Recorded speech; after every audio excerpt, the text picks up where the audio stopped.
Mama Bande Koboye Imalamu na émission Nabiso Ensemble Parlons-en. Ensemble Parlons-en, ce n'est pas une émission polémique, c'est une émission éducative, sociale.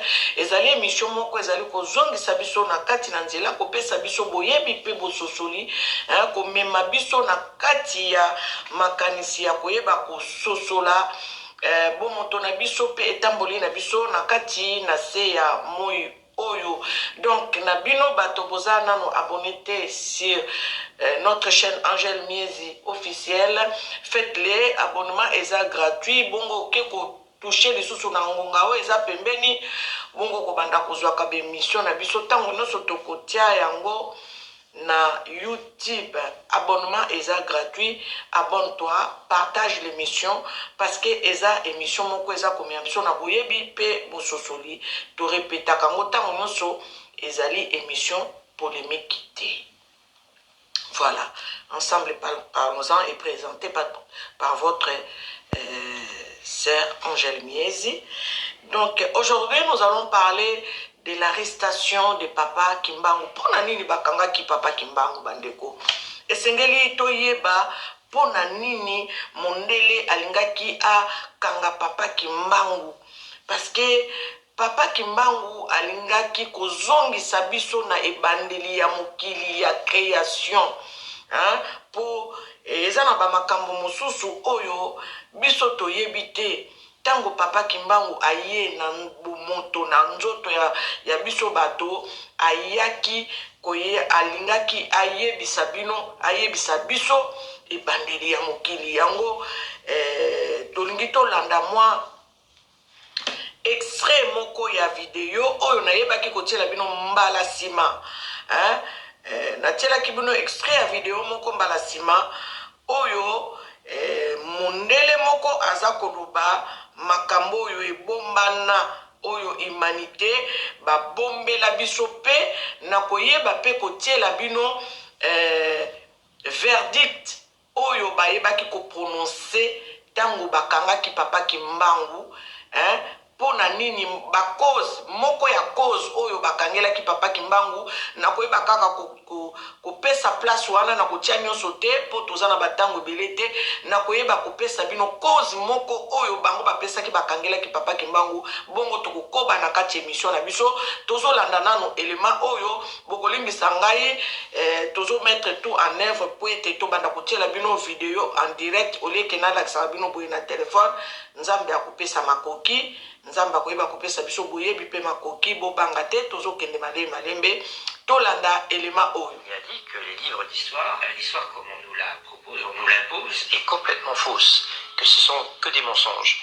Et là, il faut se dire donc à un moment donné que les mensonges vont beaucoup plus loin que tout ce qu'on peut s'imaginer. On nous aurait carrément caché toute une partie de l'histoire de l'humanité. On a quand même affaire à un sujet qui concerne l'humanité entière, hein, que si on veut détruire l'histoire d'une personne, de certaines personnes, des fondements de civilisation et tout ça, il faut détruire leur histoire, tout simplement. Il faut tout faire pour occulter, pour cacher leur histoire. Et en l'occurrence, ici, nous avons affaire justement à un secret qui est probablement très bien gardé, puisque il faut vraiment faire des investigations personnelles pour arriver à trouver certaines choses qui sont assez troublantes. Et donc, pour parler de ces choses assez troublantes, on va observer que partout où nous nous déplaçons, nous avons justement des traces de peuples noirs, que ce soit en Asie, ici en Europe, que ce soit en Amérique bien sûr, un peu partout. Donc nous retrouvons toujours des sources, des origines qui auraient un lien direct avec le peuple noir, donc le peuple d'Afrique. On utilise le mot Afrique, en fait nous n'utilisons pas le vrai nom de ce continent. Il faut s'imaginer que nous parlons d'une civilisation qui se trouve sur toute la surface de notre monde. La présence kémite était partout. L'épicentre, justement, c'est la région des Grands Lacs qui se trouve en Afrique centrale. Et là, on a l'épicentre avec, justement, c'est là aussi où le Nil prend sa source. C'est-à-dire qu'à partir de là, nous arrivons en Éthiopie, nous allons vers l'Égypte, qu'on appelle aujourd'hui l'Égypte moderne. Mais il faut s'imaginer que l'Égypte antique était beaucoup plus vaste que l'Égypte d'aujourd'hui. Et ça, c'était donc l'épicentre, on va dire, de ce peuple kémite, mais qui était étendu sur toute la surface du globe. Et il contrôlait le monde. C'est-à-dire, c'était toutes les connaissances que nous avons encore aujourd'hui proviennent de ces peuples premiers. Donc on a essayé d'effacer ou de blanchir tout simplement ce peuple kémite. À une période qu'on appelle tout simplement la Renaissance. volonté d'effacer l'importance du peuple noir dans toutes les découvertes de ce monde. Pour vous parler justement de ce blanchiment, donc il faut s'imaginer aussi que dans ces livres d'histoire, il existe donc des personnages purement fictifs qui n'auraient jamais existé. Donc on nous a inventé de l'histoire pour nous cacher un secret qui est extrêmement important pour l'humanité entière. Et qui est ce groupe de personnes qui ont justement manipulé l'histoire. Donc là on n'est plus dans le règne du peuple noir, mais on rentre dans le règne du peuple blanc. Beaucoup plus clair de peau en tout cas. Les Juifs et de tout ce qui est Proche-Orient, Moyen-Orient. Donc à partir d'un moment de l'histoire, il y a eu une inversion de couleur, c'est-à-dire on est passé du noir au blanc, et là je vais peut-être vous choquer en vous disant qu'il n'est pas impossible que c'est à cette même époque, donc la Renaissance, nous avons donc l'ère romaine va se transformer en religion, le christianisme. Nous sommes directement déjà à la Renaissance, c'est-à-dire à cette époque qui va marquer le commencement, c'est-à-dire de la fin de l'Empire noir pour passer à l'Empire blanc. Et c'est-à-dire que la légende du Christ, une nouvelle version de ce christianisme a été faite en Afrique, c'est-à-dire en Éthiopie. Vous allez voir une église chrétienne, mais qui est très ancienne, et c'est probablement un des premiers vestiges de ce qu'on va appeler la légende d'Osiris et d'Horus, mais dans sa version modernisée, c'est-à-dire ce qu'on va appeler plus tard après le christianisme. C'est pour ça que Héru, ça va devenir Jésus. C'est le même personnage. Donc, mais c'est-à-dire c'est la continuité de la légende d'Osiris-Horus qui va devenir le christianisme noir en Éthiopie. Et quand cette élite blanche prend le pouvoir, ils vont en faire une version blanche avec un Christ blanc. Et il y aurait une famille qui s'appelait Borgia. Ils auraient pris l'image, enfin le visage d'un de leurs fils qui s'appelait César et Borgia. Ils en auraient fait cette image de Christ, c'est-à-dire un homme blanc avec des cheveux un peu plus longs et une barbe plus longue. Et c'est ça qui aurait donné cette image du christianisme blanc, mais qui à l'origine, et encore une fois, ça nous provient des Kémites, du peuple noir. Et donc, c'est cette volonté farouche d'effacer toutes les traces des peuples noirs, donc, c'est là, à partir de la Renaissance, où tout va être blanchi, c'est-à-dire toutes les légendes qu'on connaît à droite à gauche, un effaçage en bonne et due forme de toute leur histoire. C'est rien d'autre qu'un plagiat, c'est-à-dire un blanchiment d'une légende qui ne leur appartient pas. Leur histoire a été effacée. C'est-à-dire qu'en gros, tout a été fait pour blanchir ce qui était noir à la base quand il y a eu ce blanchiment historique. Donc le langage nous provient d'un peuple qui nous a été caché. Et là on voit jusqu'à quel niveau ça va. C'est-à-dire qu'on nous a caché une histoire qui est réelle. Donc on se trouve maintenant devant un simulacre historique qui est complètement faux. On se base sur ces mensonges et c'est à partir de là qu'on se définit. Et c'est là qu'on n'est plus vraiment en phase avec nos racines. Nzambe nangai. Hey yaya, bato bakenda kosala théologie, pasteur. Omoni ntango nyonso nazoloba bozongisa biso na bomoto na biso na bosolo na biso. Yango bomoni Afrique tozodeveloppe te. Parce que toyebi vérité oya solo te. Bible lobi, vous connaîtrez la vérité et la vérité vous affranchira. Vérité na biso lokola toyebi yango te. Yango tozo souffrir. Bandeko. Napesi bino élément liboso. Balobi bato mwindu babenga bango peuple kémite. Donc ça veut dire que peuple kémite aza peuple ya liboso. Mokili tango ezala mokili ya yambo ezalaki kaka na bato mwindu. Bato mwindu nde bapesi boyebi pe bososoli. Soki botali video bien boyoki yango bien mutu azosala recherche mundele bandeko ndazo memela bino vérité na bino bosolo na bino moko bato mwindu bovanda bondima na bino o bamemela bino. Yango moni Papa Kimbangu bakanga ye. Pourquoi Papa Kimbangu bakanga ye? Parce que Papa Kimbangu, il est le révélateur des choses cachées. En fait, il est venu nous révéler ce qui a été caché depuis longtemps, depuis les siècles et des siècles. Yango wana boya yaki na mokili oyo mindele bayebaki koya ya Kimbangu parce que Kimpa Vita déjà ayebaki kolobela ngo na 1400. Tant baso boma Kimpa Vita ceux qui ne s'est trompé ou je ne sais pas, que je ne me trompe pas de l'année, Kimpa Vita lobaki ngai ata bobominga Kimbangu akoya. Donc ndenge bazawana na astrologie na bango na magie na bango bayebaki Kimbangu akobotama. pe bayebaki kimbangu akobotamela wapi bayebaki yango bandeko bato bomonaka bankadia mpembo bayebaki yango bomoni bayaki bakangaki kimbangu nazopesa bino deuxième élément na verdict tango baprononça verdict ndenge bakangaki papa kimbangu verdict na bango tango bazosite baerere bambeba mpo bakondane ye moko ya baverdict boyoka eza bande sonore oyo tango ya verdict ya papa kimbangu donc eza original bosupporte qualité nazolinga natiela bino yango naluka yango natiela bino yango boyoka eloko nini élément nini parmi les éléments oyo pesa ba belge mindele ba condamné papa kimbangu bokoyoka parmi nini na bango parmi ba nini na bango o baloba boyoka. Le même fonctionnaire chargé de procéder à l'arrestation du prophète en chef Kimbangu, qui fut violemment attaqué par la foule et que deux de ses soldats y furent blessés à coups de pierre et de couteau, attendu que les foules réunies par les prophètes étaient manifestement hostiles à l'État, attendu que le nommé Kimbangu, en répandant et en faisant répandre sciemment des faux bruits de guérison et de résurrection, et en se posant en envoyé de Dieu, jeta l'alarme dans l'esprit des populations indigènes que par ses agissements et ses propos, il porta une atteinte profonde à la tranquillité publique. Attendu que Kimbangu est parvenu en expliquant et en faisant expliquer le texte de la Bible à sa façon par ses aides et adeptes, à imposer ses volontés aux populations, qu'il a affirmé son prestige, comme il a déjà été dit, en répandant et en faisant répandre toujours par ses aides des faux bruits de miracles, en tenant des séances d'hommes et d'envoyés de Dieu dans son village et ailleurs, que c'est pendant ces séances qu'on a inculqué aux indigènes les fausses idées de religion, qu'on les a excitées contre les pouvoirs publics établis, attendu que Kimbangu a été reconnu par les médecins saints de corps et d'esprit, et par conséquent responsable de tous ces actes. Les églises de...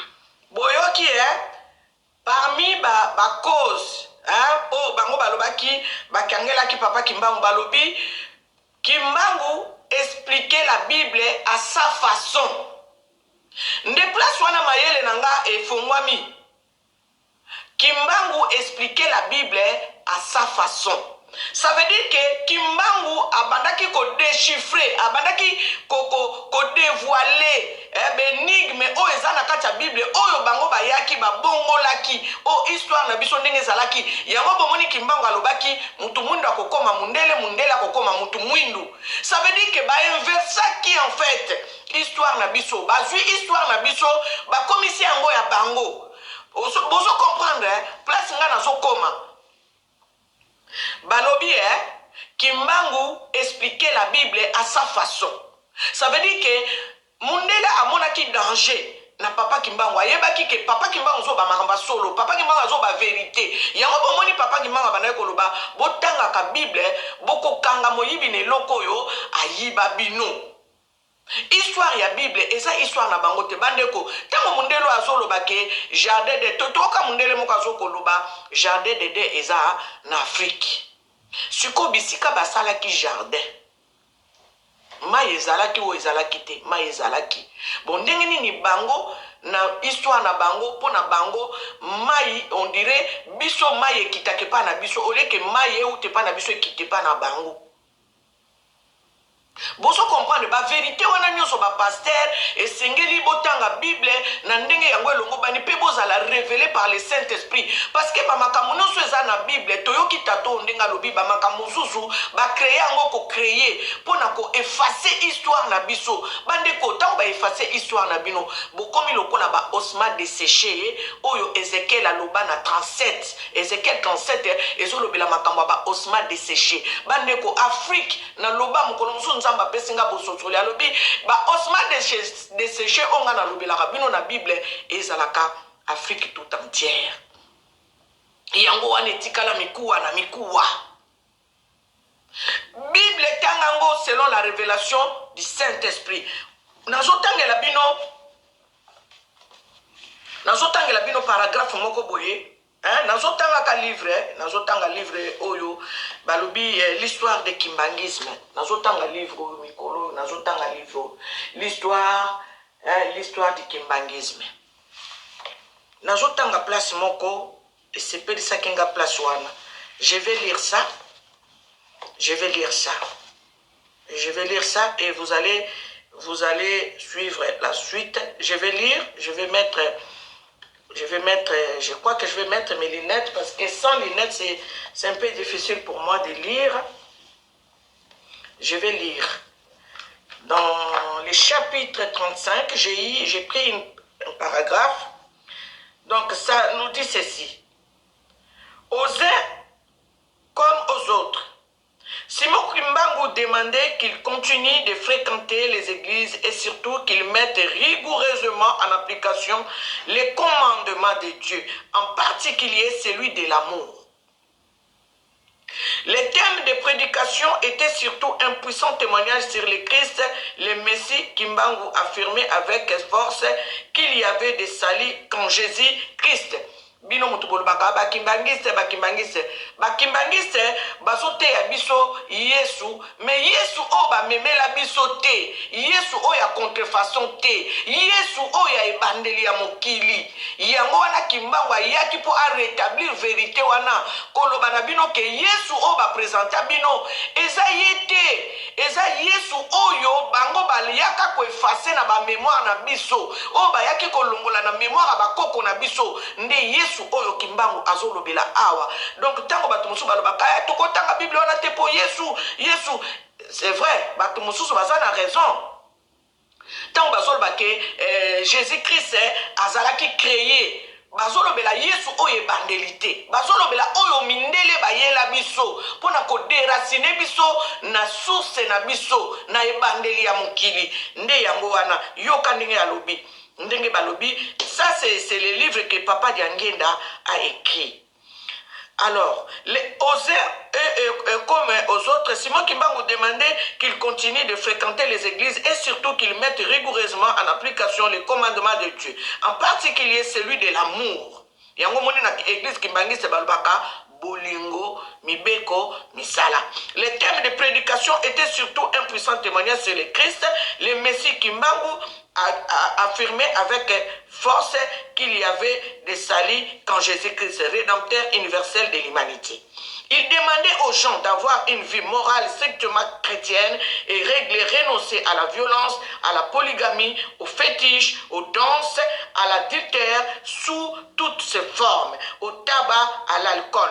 Le Christ que les missionnaires nous ont révélé est celui duquel je reçois ma mission et ma force, disait-il. Il faut croire en lui et mettre en application ses enseignements. Vous ne devez plus continuer à les considérer comme les dieux de l'homme blanc, mais bien comme le Fils de l'Éternel. Il recommandait à chacun de se procurer une Bible afin de mieux appréhender la vérité et les mystères de Dieu. Voilà, Papa Kimbangu recommandait à toute personne d'avoir la Bible pour comprendre les mystères de Dieu. Tout est dans la Bible, tout est dedans. Tout est dedans. Le commencement, c'est dans la Bible. C'est dans la Bible. Mais tout simplement, Mundele, tant on a le émission, on va passer. To comment qui place mon boye, panneau indiqué droite na gauche. Biso fallait tous à droite, Mundele a tindika biso na gauche. To kenda na gauche, yango moni mweto yeba ma bomba mieux eza na droite, bisika nzambe ayeba ki ko bungsela biso, ezate. Ça veut dire que to bunga. Yango bomoni Kimbangu ya pape tango ake na Kenya alobi bino bolukaka Yesu azala aya na bomoto. Il vit au nord de l'Angola. Ce qui totali nord ya Angola eza na Congo.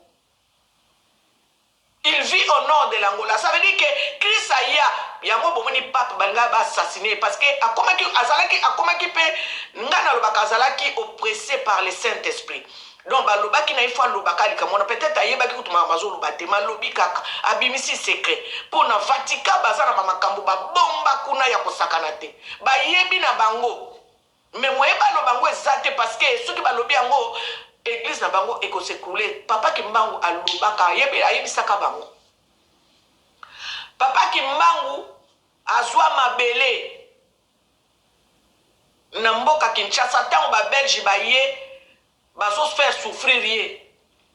Papa Kimbangu azwa mabele les sables azwa yango na maboko na ye asali yango boye a faire kula yango na maboko na ye po nyonso esili alobi na mikolo koyaka église na bino ekosila boye. Donc ça veut dire ça va s'écrouler. Bayebi ke bazo détenir secret moko universel oyo ya humanité oyo bozo mona batu nzamba bazo sunga bazo ya kobimisela kabiso ba vérité ya mike ya po biso moko batu mwindu to bana ko comprendre to yeba. On est perdu. Ndenge nini continent wezo sambela koleka ba continent nyonso nzamba se manifester te ba vivre na misère parce que tozo vivre ndenge nzambe alingela te nzamba za injuste te bandeko bato bayebi ete tozo mona baza bien et bongo biso toza original, ça veut dire que toza bandeli. Nzamba lingi to zonga, nzamba lingi to yeba, nzamba lingi to se découvrir. Vous connaîtrez la vérité et la vérité vous affranchira. Bible mutelobi ango, balobi likamba osma de séché. Natangi d'Ecclésiaste 17, balobi, je vis des esclaves sur les chevaux et les princes marchent à pied. Banani besclave na moment oyo, banani ba prince na moment oyo bandeko. Eza biso ba prince mutu tozo tambola na makolo toza na nyonso nzamba pesa biso nyonso mais tozo tambola na makolo. Pourquoi? Parce que toza na boyebite. Ça veut dire que toteka bonzambe, to salela banzamba bapaya. On a tourné le dos au créateur. Nous avons tourné le dos à notre créateur. Nzambia mpungu tulendo, nzakomba mbumba loa, mawenja nangina. Donc benga kai na muno kwa mboka na yo mama. Soko zo sambela, benga ka nzambe na muno kwa mboka na onde nzambe ya solo ye wana mukeli ya likolo pe na se. Yango bomoni Kimbangu alobaki bobungisa mino kwa mboka na bino te po ayebaki ke sengeli to bella kanzambe na muno kwa mboka. Balobi kombo ya Yesu, kombo na ye Yesu, biso babando benga biso ke peuple kemite. Bre babenga biso peuple kushi. Donc biso toza ba kushi. Ça veut dire batu mwindu. Nde yango moni na tele kibino vidéo moko la fois passé juif wana zolo bake ezana abi c'est alobi yango abi c'est incroyable makambo nazo yebisa bino 98% ya peuple nanga juif ba yebi yango te. 98% ya peuple nanga juif ba yebi makambo nazo yebisa bino te ke ba juif ba uta na matrice abatu mwindu. Bandeko ba pasteur boluka vérité bon meme bozong sabso na bosolo tango bozong sabso na bosolo bokomona makambo go changer. Pourquoi bakanga Kimbangu? Pourquoi bakanga Kimbangu? Totunaka bien. Pourquoi bakanga Kimbangu? Pourquoi ba etufa histoire à Kimbangu? Mandela lingi ko etufa histoire à mutu mwindu. Tango bakangi Mandela babimisi Mandela balobi Mandela les prisonniers, les plus vieux prisonniers de l'Afrique. C'est faux, c'est le mensonge. Et biso pe batu mwindu tondima to vandanie, surtout biso ba congolais to na problème na Nzambe. Kimbangu a fait 30 ans. Na prison, il y a 1 mètre, ceux qui 50, ceux qui 1 mètre, ceux qui 20. Na mundenga zaki mbingawana pendant 30 ans. A vivre à 1 mètre 20. Toilette kakawana, alala kawana, alamukela kawana pendant 30 ans. Ba beta kaye, ba tia kaye na baside, asala ba miracle. Mutu alobe la kaye azate. Peuple ndenge nini oyo. Oh peuple ndenge nini mama tolingi kaka ba importation. Ça veut dire que soki mutayene loko alakisi biso e uti libanda to moni nde yango wana. Non.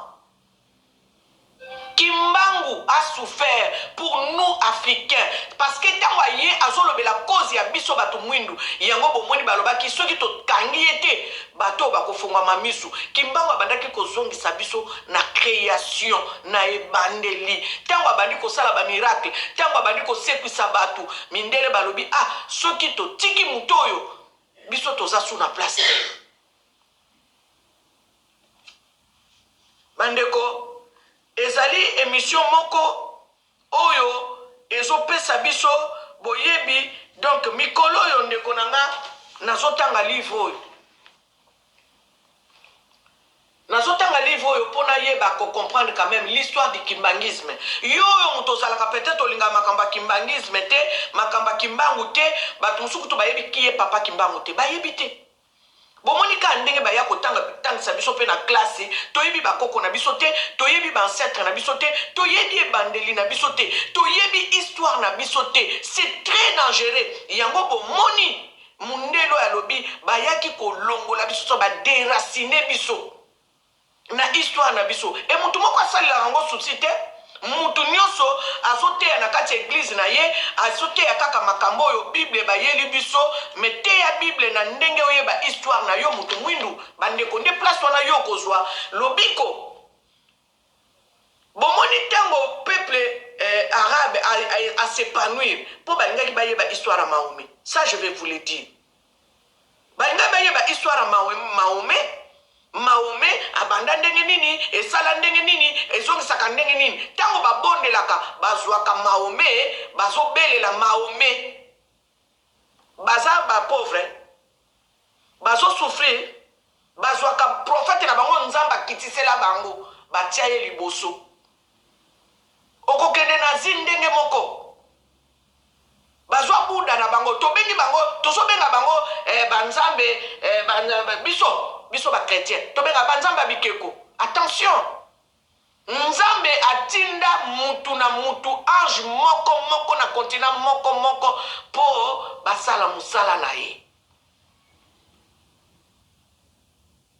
Biso tozwa kimbangu tobwaka ye totia ye na plaka, ça veut dire que tobenga ye satana. Nde place bomoni toza na problème na lobango mikolonios. Moi je suis chrétien, je suis kimbangiste dans les sangs. Pour nalobanaza pena mwana mbuluzi ngande nalobanaza mwana mbuluzi, je suis kimbangiste dans les sangs parce que j'ai cet esprit révolte. O lingi ko yeba pourquoi peuple noir a souffrir, pourquoi makambo mabe, pourquoi oh nalingi bosoto te, nalingi pe buzoba te, nalingi bonzambe. Ça veut dire que nazana makila kimbangu, ça veut dire je suis kati nanga naza kimbangiste. Être kimbangiste, c'est pas seulement fréquenter l'église kimbangiste, non. Être kimbangiste, ça veut dire que aux autres loba makambo papa kimbango loba ki bolingo, foza na bolingo, foza la oboya e kobo, koboya mabe, koboya koboma, mne évangile papa kimbango yela kabiso. Kosala bolamu na batu, kotosa mibeko, kosala misala ya tata. Nde bango balobi bolingo mibeko misala. Koboya bolingo ya kozala na kipidité te, koboya bolingo ya mbongo, koboya bolingo ya matériel, kotia nzambe te parce que faut apesa yo matériel, non, tia nzambe parce que nzambe nde ozo dépendre na nzambe, souffle na yo ezo dépendre na nzambe, soki nzambe alobi akangango akokangango. Nde bongo folinga nzambe koyeba koyeba ke ngande na zakabo eza nzambe, soki nzambe te mawato.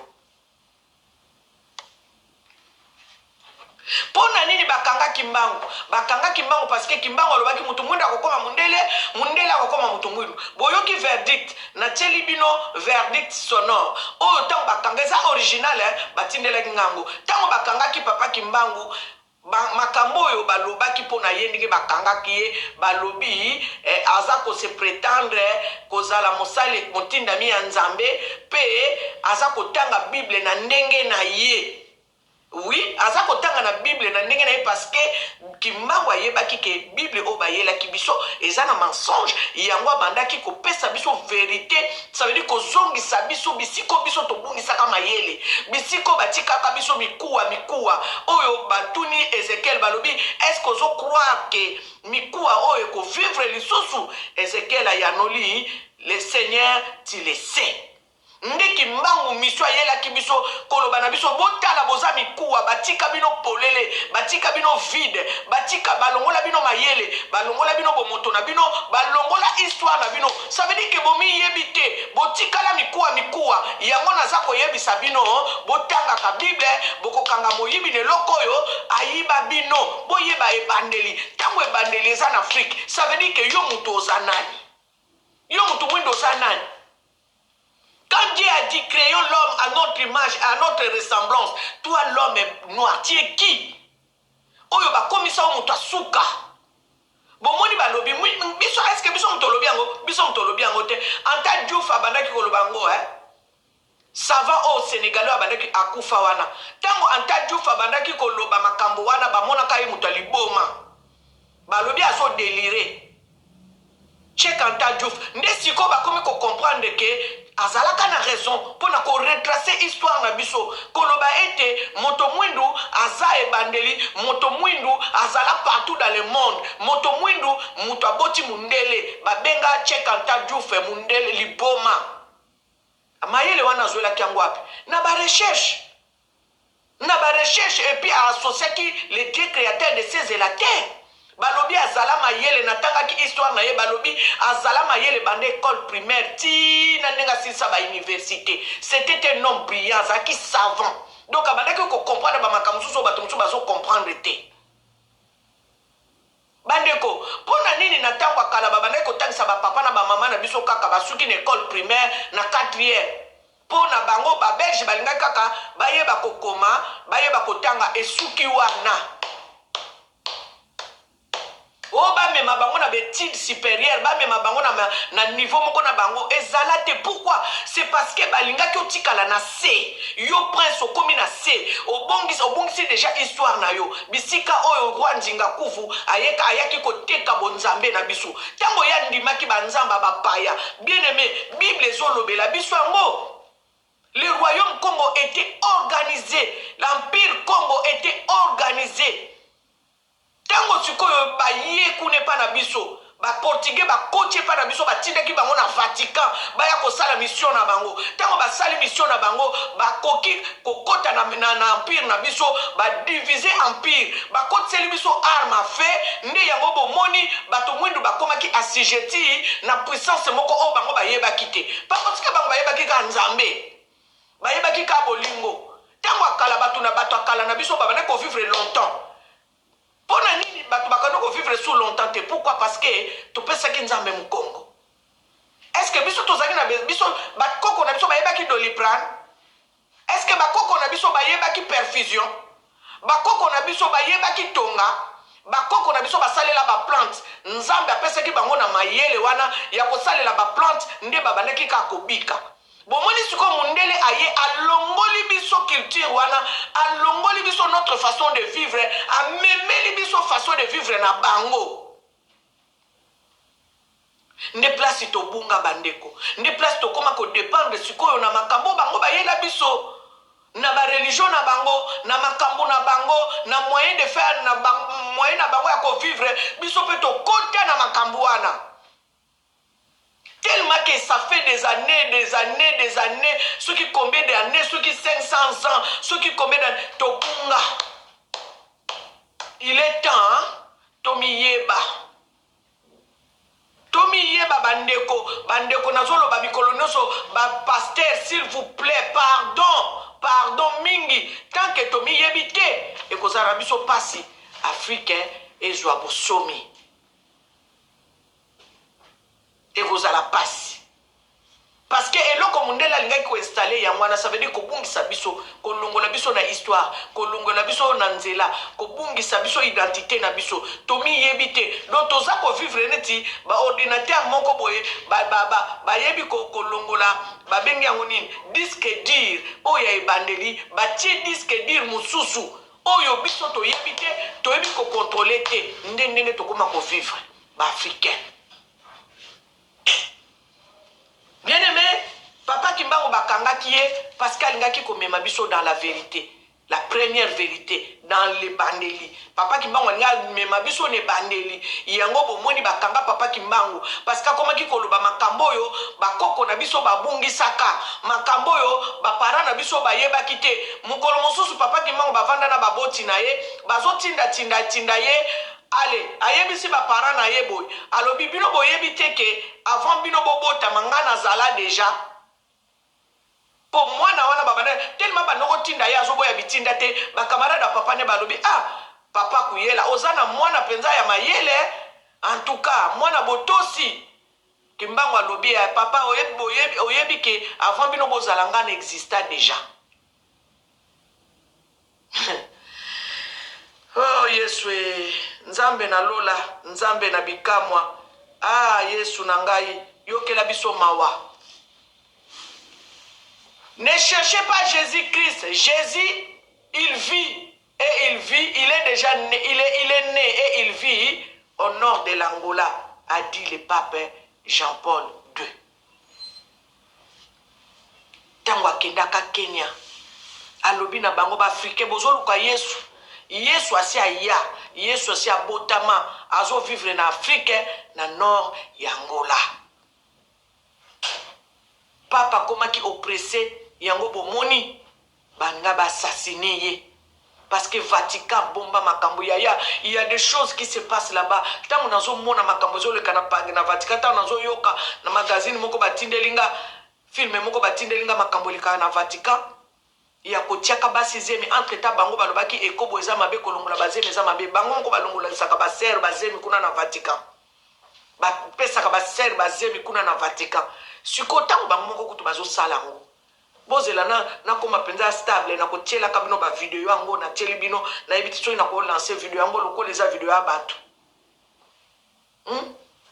Bazo bomba ba makamande ngona bongo ba kolinga yo mutu mwindu o s'épanouir, o développer, o kende liboso ba pasteur, pardon, bo sala nanu étude ya koyeba bo mutu na biso. Tala mindele lelo mutu ba komo memela biso histoire. Yo mutu mwindu nanu to mona mutu mwindu te sauf Anta Diop. Mutu mwindu azola kisabiso te mundele mutakoma koyela biso ba histoire mundele kaka soki mundele alobi te biso moko tosaka ba recherche te ndenge muto ya zolo nous l'impose est complètement fausse. Ce sont que des mensonges. Et là, il faut se dire donc à un moment donné que les mensonges vont beaucoup plus loin que tout ce qu'on peut s'imaginer.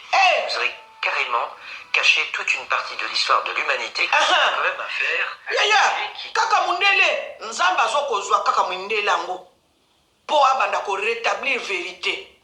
Batu mwindu ba pasteur obote ya kabiso o lete ya biso ka matériel te vous serez bénis, nous serons bénis comment to mi yebite ba pesa ka mwana héritage na yete soka ko gérer ngote tokolo banani apesi biso banzamba bikeko ba mama Maria banani Yesu ba yela biso o bango balobi ke ba bongola histoire ba bongola ngate mona lobi yango mindele muto bakomo bimisa histoire bongo siko bino bolobela ka biso ni bino ba pasteur bolobela ka biso ni par rapport à histoire na biso par rapport ya Yesu o ya original oyo ya Yesu o kimbango yela biso Yesu o ya solo o ba bongola ba traduisa kombo parce que nga ba benga Angel Miezi babenga miezi komba mobile nanga sikoyo lobi après ba 500 ans bazwa miezi wana ba traduire ngo na français na koma nani Angel nani komba mutu ba traduisa ngo te bakotika Yesu abenga maki Yesu akotika la Yesu bozo comprendre yango wana ta tozo bondela nzambe na monoko mboka to belela ka pe nzambe na monoko mboka et ça très important. Bien-aimés, c'était votre sœur Angèle Miezi dans cette émission Ensemble parlons-en. Nous continuons et cette émission à Boyebi, à Bososoli, et à Bososoli Penza, Kozonga Nakati Anzela, Nzamba Eba Kopambola Bino, que l'Éternel et Dieu puisse vous venir abondamment.